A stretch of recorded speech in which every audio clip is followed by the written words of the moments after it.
Hello students, स्वागत है आपका मेरे यूट्यूब चैनल एग्जाम 321 पर।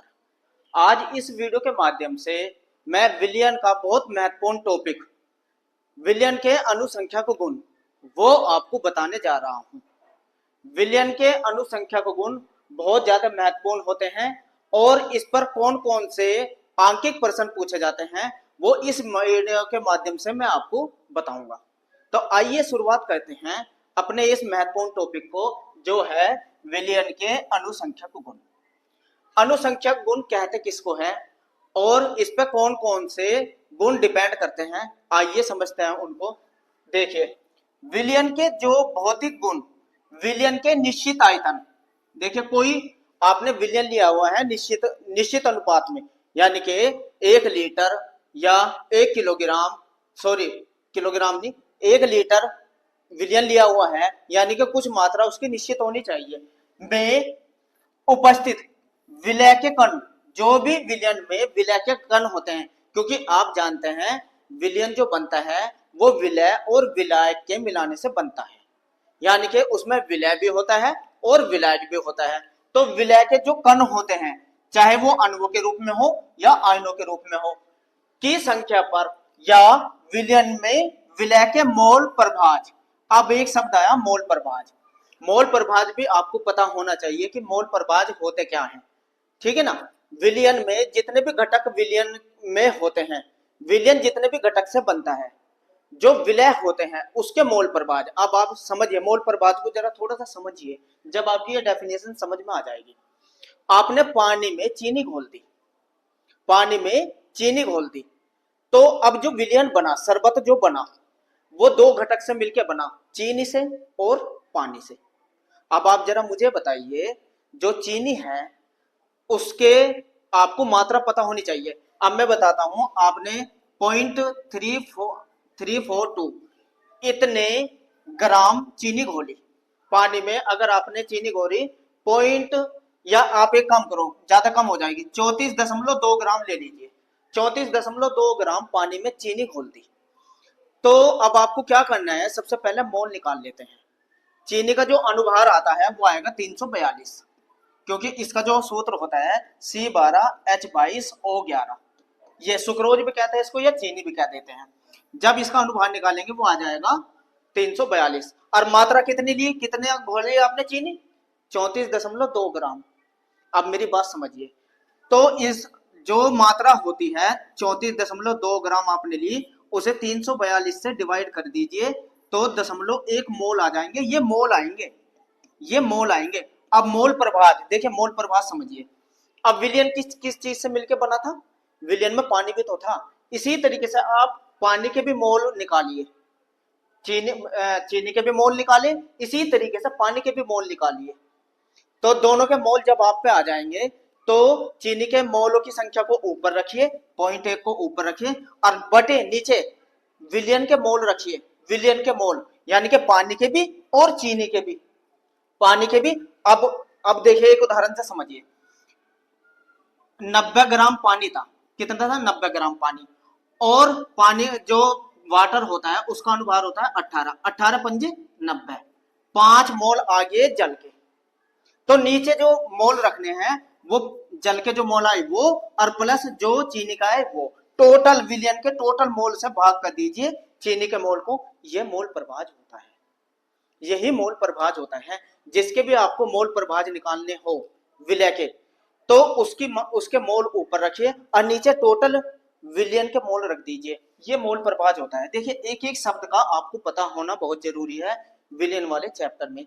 जब तक आपके कॉन्सेप्ट क्लियर नहीं होता, तब तक वो थ्योरी अधूरी रह जाती है और अंकित प्रश्न करने में दिक्कत आती है।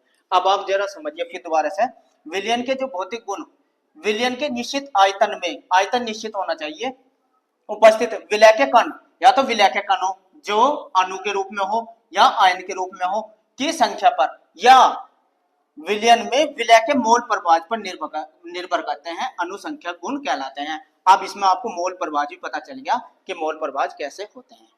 अब ये कौन कौन से होते हैं ये भी आपको पता होना चाहिए। विलियन के जो अनुसंख्यक गुण होते हैं वो समानुपाती होते हैं कणों या अणुओं की संख्या के आधार पर, कणों या अणुओं की संख्या के अब वे मुख्य अनुसंख्यक गुण निम्नलिखित है। कौन कौन से अनुसंख्यक गुण होते हैं ये आपको पता होना चाहिए। आपके बुक में 4 तरीके के अनुसंख्यक गुण हैं जिसको कि आप बार बार पढ़ेंगे और इनके ऊपर आंकिक प्रश्न भी पूछे जाते हैं। सबसे पहले अनुसंख्यक गुण होता है प्रासरण एवं प्रासरण दाब। पहला ही अनुसंख्यक गुण होता है प्रासरण अथवा प्रासरण दाब। आइए एक एक करके समझ लेते हैं इसको। जो अनुसंख्यक गुण होते हैं अब आप इसे समझिए। सबसे पहले मैंने बताया प्रासरण एवं प्रासरण दाब, ये अनुसंख्यक गुण होता है विलयन के अंदर। दूसरा वाष्प दाब का अवनमन, वाष्प दाब का अवनमन। और तीसरा होता है कवथनांक का उन्नयन। और जो नंबर 4 है हिमांक का अवनमन। ये क्या होते हैं? मुख्य अनुसंख्यक गुण होते हैं एक विलयन में। अब ये होते क्या हैं, किस प्रकार आप इसका निर्धारण करते हैं और कैसे क्वेश्चन आंकिक रूप में आपसे पूछे जाते हैं, आइए एक एक करके इसको समझ लेते हैं। सबसे पहले हम पढ़ेंगे प्रासरण एवं प्रासरण दाब। इसकी परिभाषा भी आपसे पूछ ली जाती है और अब आपको समझना होता है ये प्रासरण कहता किसको है और प्रासरण दाब होता क्या है। चलिए पहला ही टॉपिक की शुरुआत करते हैं प्रासरण और प्रासरण दाब के द्वारा। चलिए समझते हैं। देखिए आप देखेंगे इसमें प्रासरण को, सबसे ही पहले आप देखिए प्रासरण, जिसे कि ओस्मोसिस भी कहते हैं, इंग्लिश में इसको कहते हैं ओस्मोसिस। आइए समझ लेते हैं प्रासरण होता क्या है। विलायक के अणुओं का अधपारगम्य झिल्ली। देखिए सेमी परमेबल जो मेम्ब्रेन होती है इसे कहते हैं सेमी परमेबल मेम्ब्रेन, यानी कि अधपारगम्य झिल्ली में होकर शुद्ध विलायक से विलयन की ओर या तनु विलयन से सांद्र विलयन की ओर स्वतः प्रवाह प्रासरण कहलाता है। डेफिनेशन तो यही है, डेफिनेशन तो यही है, आप बार बार पढ़ लीजिए, डेफिनेशन को लिखी हुई है, बुक में भी लिखी हुई है। लेकिन ये बताना क्या चाह रहा है आइए मैं समझा देता हूं। जब आप देखिए इसमें एक बात का फिर ध्यान दीजिए, जो विलायक है, सपोज करो आपके पास जल है, पानी लिया विलायक के रूप में आपने, के अणु जो विलायक के अणु है पानी के अंदर, एक उदाहरण के द्वारा मैं समझाऊंगा आपको। शुद्ध विलायक से विलयन की ओर या तनु विलयन से, अब आपको यहाँ तनु विलयन का भी पता होना चाहिए और सांद्र विलयन भी पता होना चाहिए। मैं दोनों को समझा दूं एक बार, फिर ये डायग्राम दिखाऊंगा। सबसे पहले मैं बात करता हूं तनु विलयन की।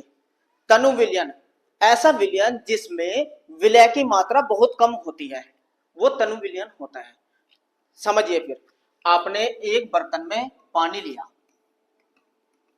और इसमें बहुत कम मात्रा में करीब 10 ग्राम चीनी घोल दी 90 ग्राम पानी लेकर, तो बहुत कम मात्रा में आपने चीनी घोली, तो जो विलयन बना ये तनु विलयन रहेगा, क्योंकि इसमें पानी अधिक मात्रा में रहेगा, विलायक ज्यादा मात्रा में रहेगा और विलय कम मात्रा में, तो ऐसा विलयन तनु विलयन होता है।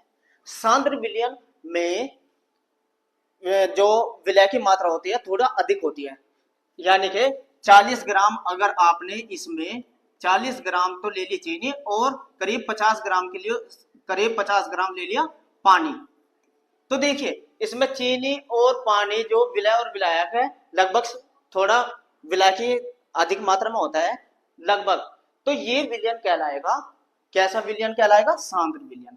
जिसमें विलय की मात्रा अधिक होती है वो सांद्र विलयन, जिसमें विलय की मात्रा कम होती है वो तनु विलयन। अब प्रासरण कहते किसको है आइए अब समझा देता हूं एक डायग्राम के द्वारा।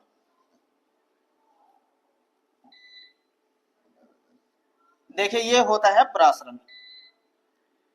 इसमें देखिए जरा आप इस डायग्राम को देखिए, ये जो है ये आपने इसमें कोई विलयन है, ये इसके अंदर कोई विलयन है, एक बर्तन में आपने कोई विलयन लिया हुआ है, ये विलयन है, इसमें विलय और विलायक दोनों के कण है। देखिए ये तो है जल के कण विलायक के, ये कैसे हैं? जल के कण है ये और ये विलय के कण है, येलो कलर के और रेड कलर के विलय के कण है। अब होता क्या है कि जैसे ही इसमें आपने ये बीच में कोई अधपारगम्य झिल्ली रखी, ये अधपारगम्य झिल्ली आपने बीच में लगा दी, अब होता क्या है केवल इसमें से अधपारगम्य झिल्ली में से केवल विलायक के कण जाएंगे, कहने का मतलब केवल वाटर ही निकलेंगे, वाटर के कण इसमें को निकल के जाएंगे अधपारगम्य झिल्ली में को, यही क्रिया कहलाती है परासरण।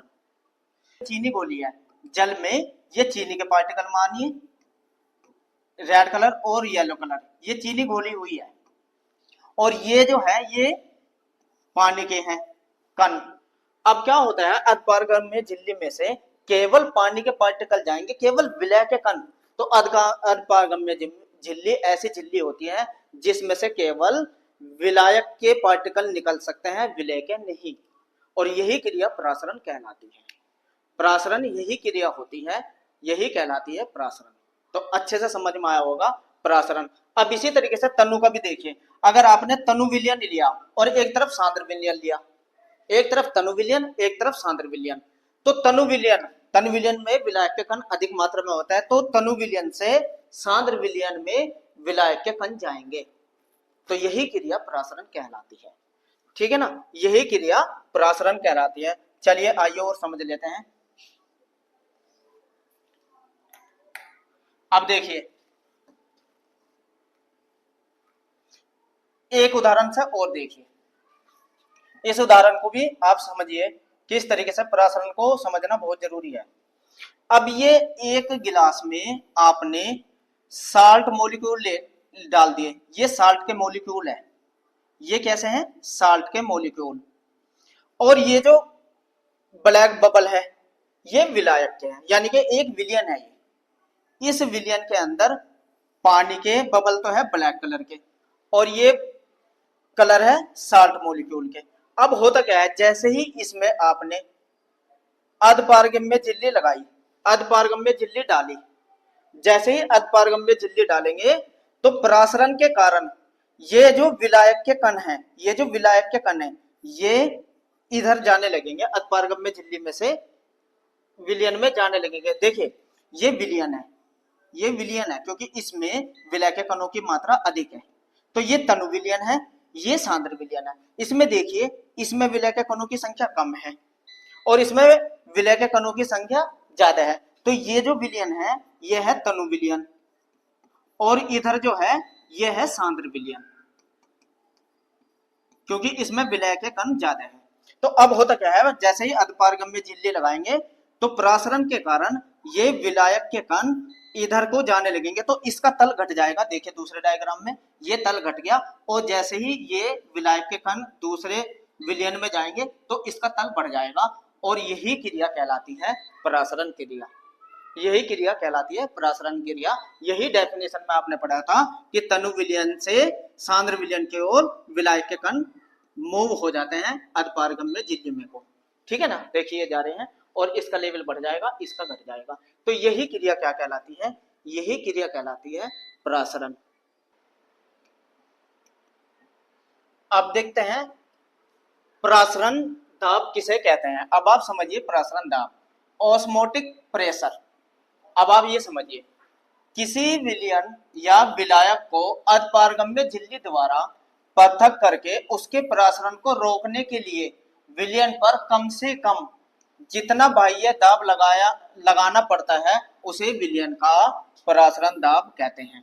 अब आप जरा देखिए यहाँ क्या कहा, किसी विलयन या विलायक को अधपारगम्य झिल्ली द्वारा, कोई विलयन है और उसमें अधपारगम्य झिल्ली अगर लगाते हैं तो परासरण क्रिया शुरू हो जाती है।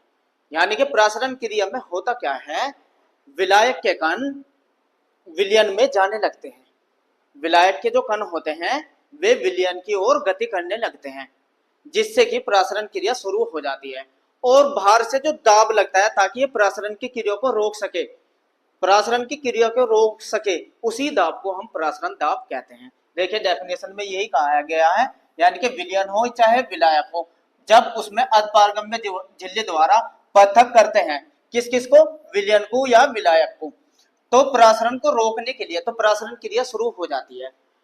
विलयन पर कम से कम जितना बाह्य दाब, बाहर से जो दाब लगाना पड़ता है उसे ही विलयन का परासरण दाब कहते हैं। यानी कि सीधा सीधा परासरण क्रिया को रोकने के लिए जिस दाब की आवश्यकता होती है उसे ही परासरण दाब कहते हैं। अथवा देखिए दूसरी डेफिनेशन से समझिए, किसी विलयन के वाष्प दाब को बढ़ाकर विलायक के वाष्प दाब के बराबर करने के लिए विलयन पर बाहर से लगाए गए कम से कम दाब को प्रसारण दाब कहते हैं। यानी कि ये भी लिख सकते हैं, जो विलयन का जो वाष्प दाब को बढ़ा देते हैं, विलयन के वाष्प दाब को बढ़ा देते हैं, जिससे कि विलायक के वाष्प दाब को रोका जा सके।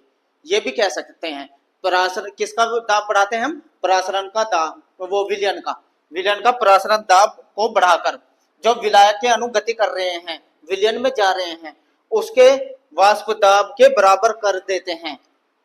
तो होता क्या है कि जब आप किसी विलायक और विलयन के बीच अधिक पारगम्य झिल्ली रखते हैं, तो जो विलायक के अणु होते हैं वो विलयन में जाते हैं। तो ये क्रिया कहते हैं, डिपेंड करते हैं वाष्प दाब पे, यानी कि विलायक का वाष्प दाब अधिक होता है विलयन के वाष्प दाब से। तो ऐसे करने से विलयन का जो विलायक के जो वाष्प दाब लगता है वो विलयन के वाष्प दाब के बराबर करना पड़ जाता है, ताकि प्रसारण की क्रिया को रोक सके। इसी दाब को हम प्रसारण दाब कहते हैं। अब तीसरी डेफिनेशन भी देख लीजिए, या आप डेफिनेशन इस तरीके से भी लिख सकते हैं कि अर्धपारगम्य झिल्ली द्वारा विलायक से पृथक किए गए विलयन में विलायक के प्रवेश को रोकने के लिए विलयन पर लगाया गया आवश्यक अतिरिक्त दाब विलयन का प्रसारण दाब कहलाता है। यानी कि सीधा सीधा प्रसारण दाब वही दाब होता है जो प्रसारण की क्रिया को रोका जा सके। यानी कि प्रसारण की क्रिया कैसे होती है, विलायक के जो अणु होते हैं वो विलयन में जाते हैं, तो इस क्रिया को रोकने के लिए जो बाहर से दाब लगाते हैं उसे ही प्रसारण दाब कहते हैं। आइए उदाहरण से भी समझ लेते हैं इसको। देखिए, एक उदाहरण से समझिए।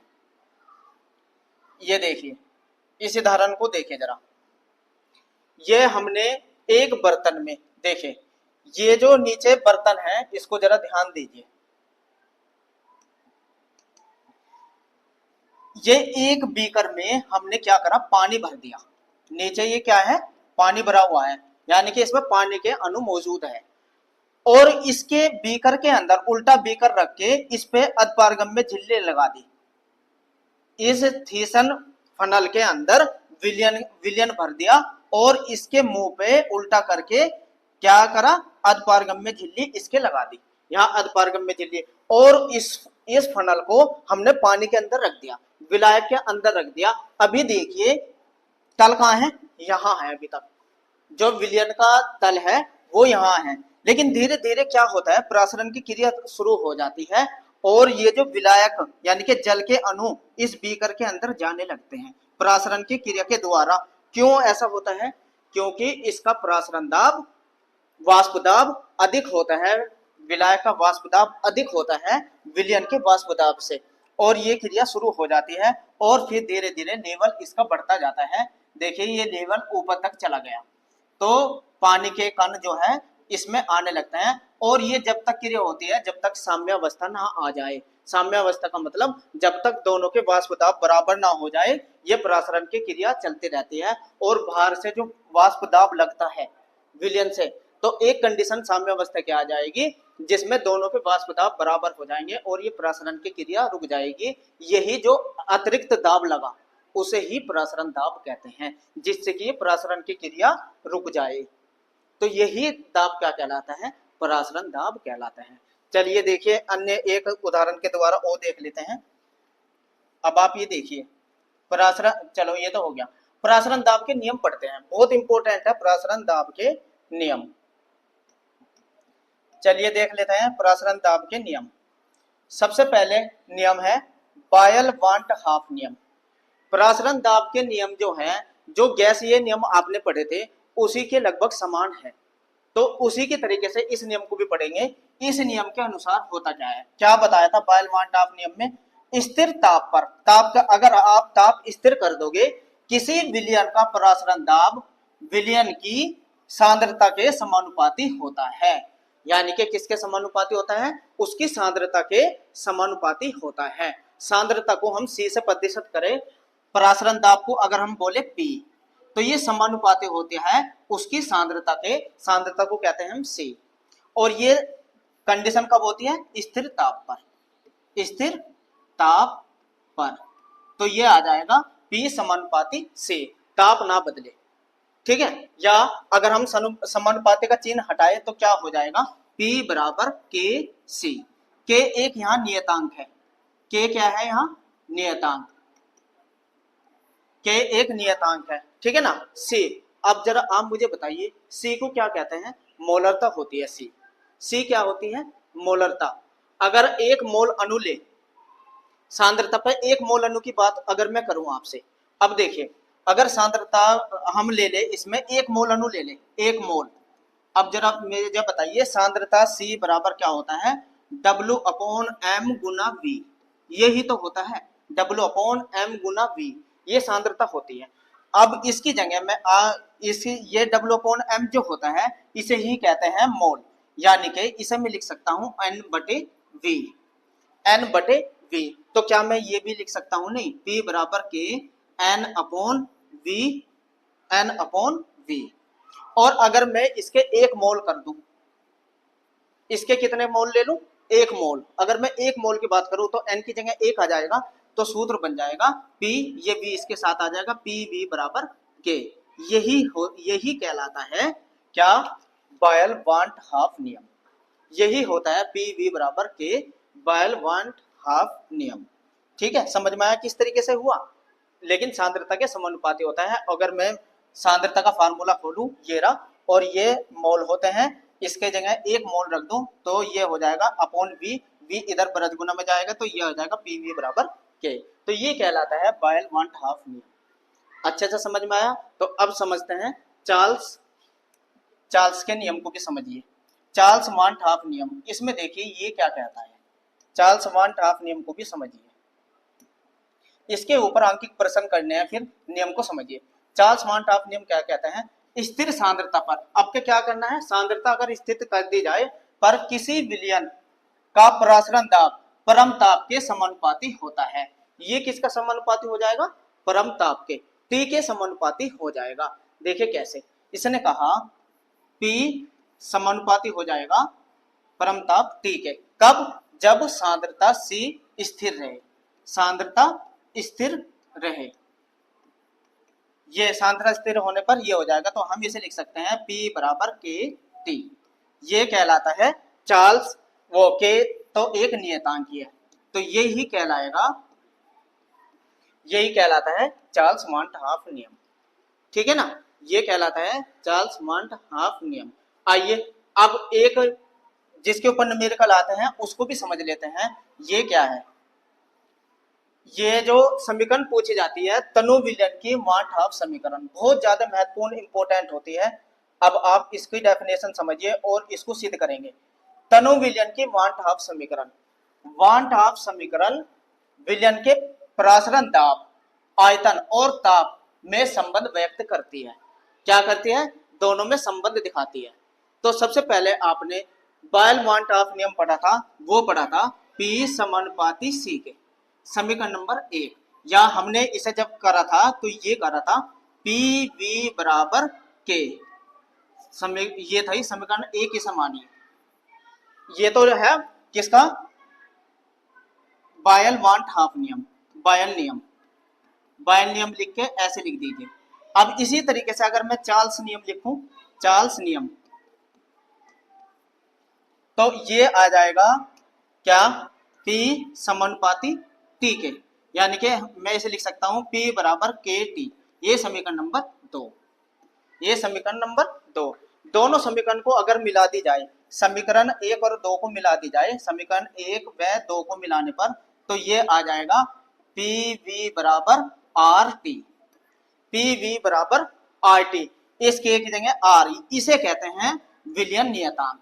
जहां विलयन नियतांक आर क्या हो जाएगा, समीकरण 1 और 2 को मिलाएंगे तो ये बनेगी समीकरण PV बराबर आर टी। आर एक विलयन नियतांक है, आर को क्या कहते हैं, विलयन नियतांक। और जब न्यूमेरिकल आप करेंगे आर का मान रखना 0.0821। अगर किसी विलयन में विलय के n मोल घुले हुए हो, यानी कि एक मोल से ज्यादा अगर मोल लिए हुए हो, एक मोल से ज्यादा हो, किसी विलयन में विलय के जो मोल है वो एक से ज्यादा हो, तो फिर समीकरण आपकी बनेगी क्या, फिर समीकरण बन जाती है P, यहां लिख देता हूं PV बराबर NRT। ये सूत्र बन जाएगा NRT। फिर इस सूत्र का हम इस्तेमाल करेंगे अगर एक से ज्यादा विलय के मोल हो, तो यहाँ है n बराबर मोलों की संख्या। और कभी कभी n की जगह n बराबर आपको पता है W/m होता है, तो इसको भी लिख सकते हैं। तो यहाँ लिख सकते हैं आप PV बराबर, देखो एक फिर समीकरण क्या बन सकते हैं, इसे उतार लीजिए, मैं रफ कर देता हूँ फिर समझा देता हूँ। ये समीकरण याद रखना, PV बराबर nRT। देखिए क्या बनेगा फिर,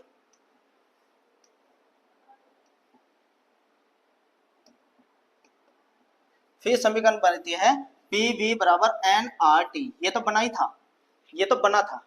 तो n की जगह हम मोल होता है ना n, इसकी जगह हम लिख सकते हैं, या न्यूमेरिकल के हिसाब से PV बराबर W/m/RT। n W/, अगर ग्राम में दी है मात्रा तो फिर इस सूत्र का इस्तेमाल करेंगे, अगर मोल में दी है तो इस सूत्र को लगाएंगे। लेकिन ये V अगर यहाँ आ जाए तो देखिए ये तो हो गया P बराबर W/mV/RT। और ये क्या है, मोलरता। ये क्या है, मोलरता का सूत्र बन गया है ना। तो आप इस सूत्र को ऐसे भी लिख सकते हैं, P बराबर CRT। फिर इस सूत्र का इस्तेमाल करेंगे कब, जब मोलरता दी हो। तो आप जब न्यूमेरिकल करेंगे इस बात का ध्यान रखना कि अगर मोलों की संख्या दी तो ये फार्मूला, विलय में विलय के मोल दिए हैं तो ये फार्मूला का इस्तेमाल करा, अगर विलय की ग्राम में मात्रा दी है तो फिर इस सूत्र का इस्तेमाल हो जाएगा, और अगर विलय की मोलरता दी है तो फिर इस सूत्र का इस्तेमाल करेंगे। तो आप समझ रहे हैं कि ये हुआ प्रसारण दाब और उसके नियम। बहुत महत्वपूर्ण टॉपिक था ये। और इसके बाद मैं प्रसारण दाब के आंकिक क्वेश्चनों को समझाऊंगा। अगर वीडियो अच्छी लगी है तो लाइक करिए, कमेंट्स करिए। मिलते हैं मेरी नेक्स्ट वीडियो में प्रसारण दाब के आंकिक क्वेश्चनों के साथ। मेरे साथ जुड़े रहने के लिए थैंक्स।